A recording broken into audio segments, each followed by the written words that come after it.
At dahil wala naman tayong magawa sa buhay, eto na naman tayo, mag-iilaw na naman tayo sa ating fish pan. Yan, dala-dala ko ng buslo Sana yung at ating ang may wagang. Yan ang tinatawag natin na sigpaw. Tingnan muna natin natin ngayon. Tara na. Yan, yan agad. Unang bumugad sa atin. Hipon. Yan, kita nyo yung bata guys. padaming hipong. Kulay pula na yun. Suwahe. Napakadami dyan guys. Dito sa ating fish pan. Ayan na nga. Nakahuli na ako ng isa. Papakita ko sa inyo kung anong klaseng hipon ito. Hipon nga alam pala ang ating kukunin ngayon. Ayan. Tapos kung may magpahuli na iba, edi kunin na rin natin. Ayan. Hipong suwahe. Ayan o. Ang dami o. Yung mga nagapulahan, nag-ilaw-ilaw yung mata. Ayan. Hipon yan guys. Ayan pa yung isa. Madami sila guys. Sa loob ng ating palaisdaan. Ito guys. Ayan.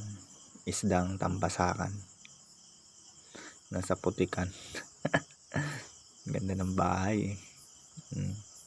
Maliwanag ang buwan ngayon. Maliwanag palang buwan. Malaki pero may nakuha pa rin tayong isang alimango. Ayan. Medyo dito. Malaki na yung ating hinulog na alimango. Muntikan pa masipit. Medyo malaki na. Medyo ano na. Alpasan na natin. Kaya pinalpasan ka muna para lumaki-laki pa.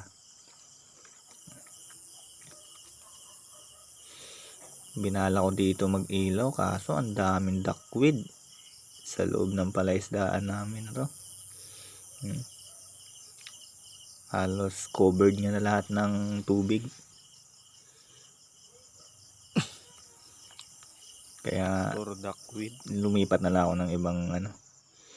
Ayan, butiti.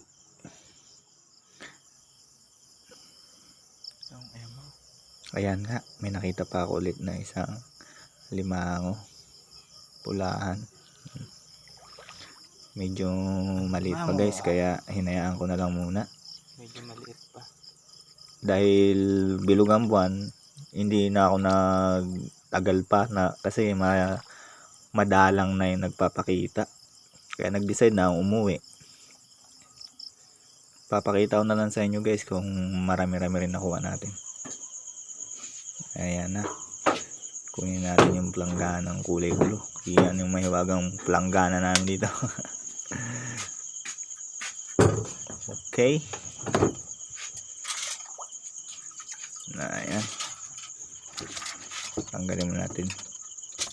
Medyo mahirap lang talaga natin. Ayan guys, ang ating kuha ngayong gabi.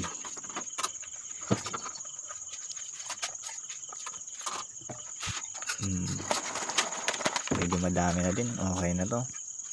Pangsahog sa sinigang. May isang talangkaplaw na kuha guys. Ayan. Nandito lang po tayo. Bye bye.